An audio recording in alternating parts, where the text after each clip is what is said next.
I opened my eyes and found myself lying in a tree hollow.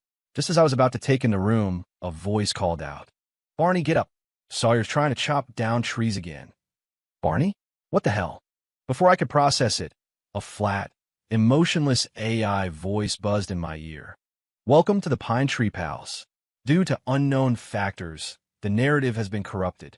The player must identify the cause and correct the story's development while adhering to the following rules. Never give more to Banana. You can trust Ben unconditionally. He will help you. Protect Sawyer's chainsaw.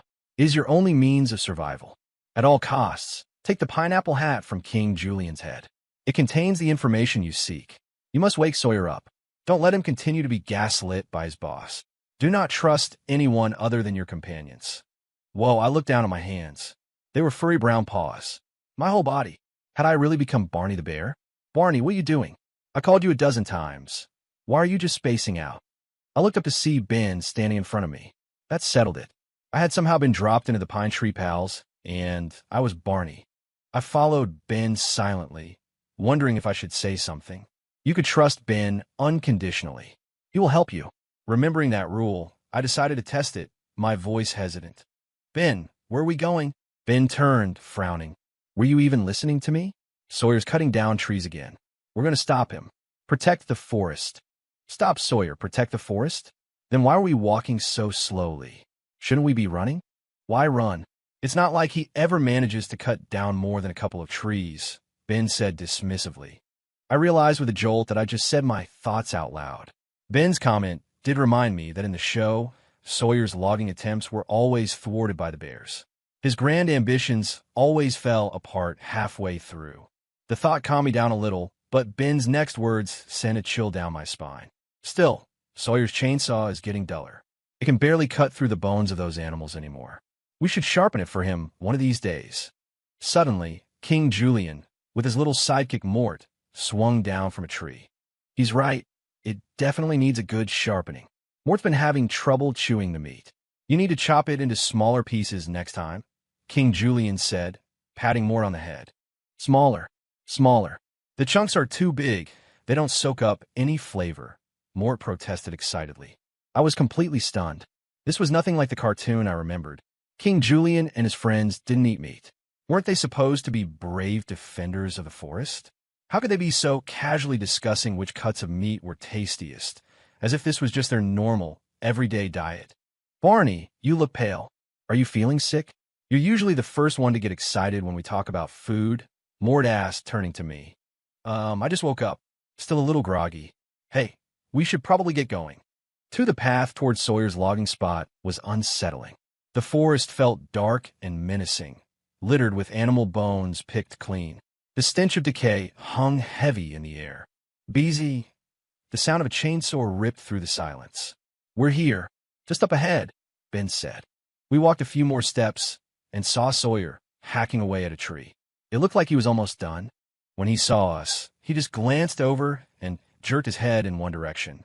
I saw a small animal, bound tightly with a cloth gagged in its mouth. Its eyes were wide with terror, fixed on me. It mumbled desperately, its face a mask of pure, helpless despair. This one looks pretty lively, Ben remarked, sizing it up. Pretending to be curious, I started to step forward, but King Julian stopped me. Whoa there, Barney. What's the rush? Can't wait to dig in. No, not at all. I just saw it mumbling and wondered what it was trying to say. I mean, it's about to die. It might say something useful to try and stay alive. Good point, Ben said, signaling for Mort to remove the gag. The second it was free, the small animal screamed. Don't trust any of them. Run. Get as far away as you can. Its voice was shrill with panic. You have to get that thing.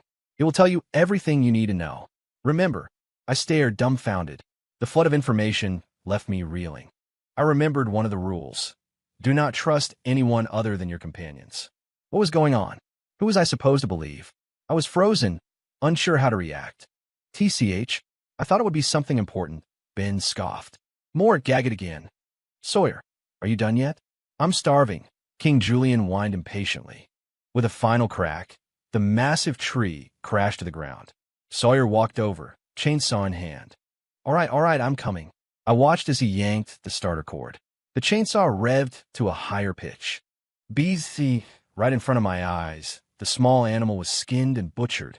Within moments, slices of raw meat were laid out before me. A wave of intense nausea surged up my throat. I watched them eat, their faces filled with blissful satisfaction, and a deep, chilling horror washed over me. Suddenly, I felt something drop into my fur. I reached up and felt a small slip of paper. I carefully glanced around, about to open it, when Ben's voice cut through my thoughts. "Barney, why aren't you eating? Weren't you the one who couldn't wait to get a taste of this one?" My heart pounded. I looked up and saw them all, pieces of meat in hand, staring at me intently. It felt like if I gave the wrong answer, I'd be next on the menu. Who says I'm not eating? I just suddenly got a craving for something sweet. "Is there any honey around?" "What's with you, Barney?"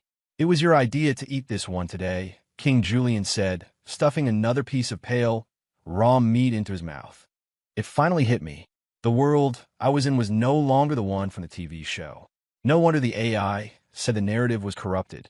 But who did this? "Fine, more from me," King Julian mumbled. "I'd rather not have to share anyway." It didn't take long for them to devour the entire animal. After wiping their mouths, they all headed back home. 3. "Ben, I'm gonna go look for some honey by myself." "Sure, go ahead." I watched them leave, clutching the note tightly. I ducked behind a tree, checked my surroundings to make sure I was alone, and unfolded the paper. "Cooperate with the real Sawyer to get the pineapple hat. The truth lies in combining the information from both. Ben is not Ben. Do not trust the one you are with. Not all the rules are true. Use your own judgment. But know this, you must find the truth to escape." What did this mean? The Ben and Sawyer I was just with weren't the real ones? Did that mean none of the characters I was seeing were the ones from my childhood cartoon? A sense of dread and horror closed in on me. "Barney, what are you doing here?" A sudden voice made me jump. It was Mort. I quickly hid the note. "Oh, just looking for honey. Man, how's it all gone already?" Mort stared at me, his gaze sharp and unsettling. His teeth slowly elongated, becoming sharp and predatory. "Have you forgotten? You finished all the honey in this area. Or are you?" "Not Barney." My heart hammered against my ribs. Never give Mort a banana. This seemed like the perfect chance to test that rule. I put on a dopey expression, scratched my head, and chuckled. Hey, I guess he forget. You know me, Mort, not the sharpest tool in the shed. "Hey, I found this banana earlier. Want it?" I watched his every move, my body tense. "Nice. You remembered this is my favorite." Mort took the banana and started eating. His appearance softened, returning to its normal, harmless look. So the rule was a lie. If I hadn't tested it, I never would have known the banana was a pacifier. Without it, I'd have been helpless if he went feral. What a vicious trap. "Well, I'm going to keep looking for honey," I said. Mort ignored me, focused on his banana. As I walked on, searching for a safe place, the atmosphere of the forest felt just as twisted and cold as the creatures in it. "You're finally here." Sawyer's voice came from behind me. I froze. "Here for what?" "I've been waiting for you, outsider." Two things flashed through my mind. The note about cooperating with the real Sawyer, and the rule about waking him up. Though different, they both implied the same thing. The Sawyer I had met earlier was not to be trusted. This one might be different. "This world has changed," he said, his voice low. "All the animals have become monsters. I've been waiting for someone to come and fix the story, to fix this world." My stomach dropped. Who was this Sawyer? And how did he know all this? No matter what, I couldn't reveal myself. I feigned anger turning on him. "What are you talking about? Outsider? How dare you call us monsters? So you're the traitor among us, trying to make us all disappear." "I'm telling Ben." With that, I spun around and stormed off. Halfway down the path, I glanced back. Sawyer was still standing there, a deep frown on his face. I realized instantly he had been testing me. For I decided I had to sneak into Sawyer's cabin. I reached the wooden fence and scanned the area. The cabin looked just like it did in the cartoon, but after everything that had happened, something about it felt deeply wrong, dissonant. I slipped inside and started searching. I couldn't find a single chainsaw, aside from the one he always carried. Logically, a logger would have backups. This could only mean his chainsaw was incredibly important, so important that he never let it out of his sight. Just as I was about to search more, I heard the door open. I dove for cover. I saw Sawyer walk in, drop his chainsaw on the table, and pour a glass of water. He just sat down when the phone rang. Yeah, who is it? Sawyer. Are you even trying anymore? Have you made your quota for the month? Hey, Mr. Henderson, listen, let me explain. Less explaining. Where's this month's timber? I haven't seen so much as it would chip from you. I'll go right now, sir. Right now. Get to it. Sawyer slammed the phone down. Is my only purpose in life to chop down trees? He muttered. So this was the gaslighting the rule mentioned. If I could wake him from this, would I be freeing the real Sawyer? I slipped out and waited by the door, pretending I had just arrived. Sawyer. Hey, Sawyer. Coming, he said, opening the door. Oh, it's you. What do you want? You heading out to cut trees? Didn't you just get back? I asked, changing the subject. What choice do I have? The story demands it, and I need the money. It's not like I have a choice. Man, that boss of yours is something else. He docks your pay, makes you buy your own tools when they break, and then calls you the worst logger he's ever seen when you don't meet his impossible quotas. Hey, now that you mention it, it feels like I'm spending more money than I'm making. Of course you are, and honestly, I think you do a pretty good job. I don't know why your boss has to be so hard on you. You think I do a good job? Definitely. No one's ever said that to me before. No one. As he spoke, Sawyer suddenly clutched his head, looking like he was in immense pain. Sawyer? What's wrong? Was it this easy? Was the manipulation breaking? He snapped his eyes open, looking around wildly. How did I? Hey, Sawyer, what's going on with you? Hearing my voice, he turned and studied me closely. You're the outsider. Huh? I looked at him, confused. Your excuses to that other me didn't fool me for a second. And the difference between you and the original Barney is significant. I didn't trust him 100%. In fact, I didn't trust him at all. But I could use him. You're not Sawyer? I am and I'm not. Do you really think I could kill another living creature? I could never do something like that. Then why are they eating those small animals? Because they aren't the originals. They're monsters wearing their skins. They crave raw flesh, so they hunt. So what do we do now? I have intel. They think King Julian is too agile and climbs too high for anyone to catch. So they hid a critical piece of information inside his pineapple hat. Let's go get it together. Okay. 5. My plan is to build an exact replica of the hat, Sawyer explained. Do you have the materials? I'll go buy them. I'm the only one who can gather everything we need. Your job is to handle Mort. Figure out a way to lure him away from King Julian. Don't worry about that. I know exactly how to deal with him. The next day, Sawyer showed up with a fake pineapple hat. I took it and examined it. Not bad. You got skills. Let's go. We staked out their location and finally found King Julian asleep. I tied a banana to a long branch and dangled it in front of Mort. The moment he saw it, he lunged for it. I pulled it back slightly as he moved forward. Go now, I whispered. Sawyer crept in, carefully swapped the hats, and gave me a thumbs up from the side. I dropped the banana and let Mort have it. We ran until we were a safe distance away. Well, I asked. Sawyer pulled out the real hat. Stop. Not here. It's too risky. Let's go to your place. All right. Back at Sawyer's cabin, I inspected the hat. Tucked into a tiny corner inside was a small slip of paper. On it was written, "Kill all outsiders." Why wouldn't they just destroy the note? Why hide it? Unless I tried to rip it. It was indestructible. This was a warning. I heard Sawyer's footsteps approaching. I hid the real note and quickly scribbled, "Save yourself," on a new piece of paper. I had to play along. Well, find anything, he asked. I handed him the fake note. Save yourself. What's that supposed to mean? I'm not sure. I guess it means we can't trust anyone but ourselves. Do you know when they all changed like this? No idea. It happened overnight. What's your next move? I'm going home. If I follow the plot, the next steps will reveal themselves. All right. Back in the tree hollow, I sat on my bed, trying to figure out a plan. The whole point of the Pine Tree Pals was Sawyer trying to cut down trees and the animals stopping him to protect the forest. If the forest was gone, wouldn't the entire plot collapse? But the game wanted me to correct the plot. How could I correct anything when the main characters weren't even themselves anymore? Whatever. It was worth a shot. A day later, Mort's loud voice echoed into the den. Ben, Barney, Sawyer's at it again. Let's go, I said, getting up immediately. Ben gave me a strange look. Why are you so eager this time? Usually, you don't move unless there's food involved. The sooner we get this over with, the sooner I can go find some real food, I said, looking at him innocently. Thankfully, the original Barney was known for being a bit dim-witted, so they didn't question my small inconsistencies. On the way to find Sawyer, I secretly tampered with one of the large trees along the path. Sawyer, why are you cutting down trees again? Ben said with a sigh of annoyance. What can I do? It's not like I can control it. If I don't come out here and try to chop something, my whole body feels wrong. Sawyer's words and actions confirmed it. They were all still bound by the story's basic framework. Crack! A loud crash echoed through the woods. Everyone jumped. What was that? King Julian scrambled up a tree to get a better look. Ben, a tree fell over there. Sawyer, did you do that? Ben demanded. How could I? I can't be in two places at once. Then what happened? Did someone else chop it down? But Sawyer's the only one with a chainsaw.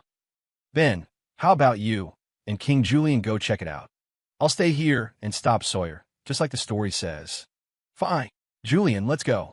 Watching them disappear into the distance, I was about to start planning with Sawyer when I noticed Mort staring straight at us. I shot Sawyer a look. How do we deal with him?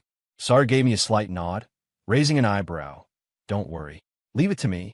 Sawyer fired up the chainsaw and went back to cutting the tree. Hey, stop that. Don't cut it down. I yelled, making a half-hearted attempt to stop him. Sawyer ignored me. Mort, what do we do? I asked. Watch this. Mort scurried up the tree, aiming to snatch the chainsaw. Just as he got close, Sawyer violently yanked the machine upwards. Mort slammed right into the running blade. Blood sprayed everywhere as he was instantly decapitated. I stared at the gory scene. How are you going to explain this later? I asked, my voice flat. Sawyer pulled out a shovel. I brought this just in case. We'll turn over the dirt and bury him. That's a good habit to have. It took both of us a lot of effort to dispose of Mort's body. We need to get our story straight, I said. Ben's the hardest one to fool. Right. Hey, you said they're monsters wearing the animal skins. What happened to the real ones? Sawyer slammed the shovel into the ground. Where do you think they went? Same fate as all the other small animals. They were eaten, and their bones are buried in this soil. To these monsters, everything is food. There are no special exceptions. Can you be more specific? Where are they buried? Why are you so interested? I don't remember exactly. Probably somewhere in the area I've been logging. Oh, I think we might need to find a new spot to log. Why? You said these monsters love raw meat, right? They must have a keen sense of smell for blood, especially fresh blood like this. You got a point. We left the area together. As we walked, I told him my plan. I'm going to burn down the forest. Are you insane? No, it's the only way. Can I borrow your chainsaw? Sawyer looked at me with suspicion. What do you need it for? What, you don't trust me? I just told you my master plan. No, of course not. Here, that's more like it. Meanwhile, Ben and King Julian returned from their investigation. Where are Barney, Sawyer, and Mort? Ben asked, looking at King Julian. Don't look at me. Mort didn't say anything. Maybe they just moved to a different spot. Ben stood still for a moment, then a slow, predatory grin spread across his face. How about we try a taste of human? King Julian's eyes went wide. Sawyer? Ben, he's one of us. So what? Aren't you curious? They say human flesh is the ultimate delicacy, infinitely more delicious than any of these woodland creatures. King Julian shook his head in terror and secretly sent a message to Sawyer. Shit, Ben's onto me. He's going to kill me, Sawyer cursed after receiving the text. Where is he now? Back where we were logging. I was trying to stay away so he wouldn't find out, but it looks like we have to go back. Go back. Are you kidding? That's a suicide mission. On my way here, I was looking at the trees. You've chopped them down so erratically that a fire wouldn't spread easily, but the area you were supposed to log is still dense. Plus, the wind is in our favor right now. A fire there would spread fast and get big enough to achieve our goal. But we can't let him see us. Exactly. We have to catch him off guard. Get Julian to stall him. After getting Sawyer's message, Julian turned to Ben. Ben, let's rest here for a bit. We just ran all the way back here. I'm tired. It's not like those two are going to get into any trouble. Fine. 7 when we got there, Ben was resting with his eyes closed. I glanced at Sawyer, who immediately understood. He pulled a lighter from his pocket and set fire to a nearby bush. It would take some time for the flames to catch on the trees, which meant we needed a distraction. You stay here and make sure the fire spreads, I told Sawyer. I'll stall them. Make sure Julian plays along. Got it. I ran out into the clearing. Ben, I'm back. Where have you been? Your job was to stay here, stop Sawyer, and complete the scene. Where is he? I got bored. It's the same thing every single time. I went to chase some butterflies. You really are useless. Suddenly, Ben sniffed the air. What's that smell? Damn it. I hadn't counted on his sense of smell being so sharp. Is that smoke? Before he could react, I looked at King Julian. We locked eyes for a split second, then both lunged at Ben, tackling him to the ground and pinning him down. So, it was you. I'll eat you both. Let me go. Let me go, he roared. Julian, do something. I can't hold him much longer. I yelled. Do you remember what he's most afraid of? I racked my brain, tried to remember the show. Ben was afraid of bugs. There was an episode where he was climbing a tree for apples and found a worm inside one, which made him fall right out of the tree. Bugs. He's terrified of bugs. But where are we going to find bugs now? Right here. Sawyer came running over, his hands full of insects, and shoved them straight into Ben's mouth and ears. Between the bugs and the approaching fire, Ben's strength gave out. He collapsed, defeated. Lying on the ground, he looked at the three of us and started to laugh, a hollow, rattling sound. I can't believe it. To be beaten by you lot. Did you do all of this? I demanded. And my question, Ben glared at me. You outsiders, coming here with your high and mighty attitudes, claiming you're here to save us. Honestly, what's so wrong with the forest being this way? Isn't the law of nature survival of the fittest? We became the rulers of this world through our own strength. Why do you get to say it's wrong? Why should we let the weak return? That's your reason? Yes. And let me tell you, suddenly, Ben grunted and his whole body went limp. He collapsed to the ground, his form rapidly dissolving until all that was left was a hideous, fang-mouthed monster. This must have been its true form. With the main character, Ben, dead, and the forest being consumed by fire, the story was catastrophically broken. The world around us began to glitch and transform. The beautiful scenery vanished, replaced by a hellscape of towering flames and fields of bones. None of the good things had ever been real. I covered my mouth, my body trembling as I stared at the infernal landscape. Come on, let's find the exit, Sawyer said, stepping in front of me. I gripped the chainsaw and followed silently behind him and Julian. It's right here, Sawyer said, pointing to a spot. I looked up and let out a short, sharp laugh. What's so funny? King Julian asked, confused. Your acting is superb. I really enjoyed the show. I started backing away slowly, keeping them both in my sight. What are you talking about? You think I'm an idiot? You thought I believe you were cured from your boss's manipulation after a few encouraging words? That wasn't even the main thing. I've been watching you too. You communicate privately way too often. And based on what I know about the real King Julian and Sawyer, they do not get along like you do. Of course, that was just circumstantial. The real confirmation was the pineapple hat. I put a little something in the fake hat. The moment you put on, Julian, you should have felt it. You would have known it was a fake. But you didn't react at all, which means you knew it was a fake from the start. You were working with Sawyer. King Julian leaned against a tree. So you just played along? With two helpful assistants like you? Why wouldn't I? Since you also wanted the others dead, I wasn't about to object. One less enemy is always a good thing for me. Clever, Sawyer clapped, dropping his disguise. His fangs emerged, and he stretched his limbs. Man, I'm so tired of pretending. We knew from the start that our world was a fabrication created by you outsiders, Julian said.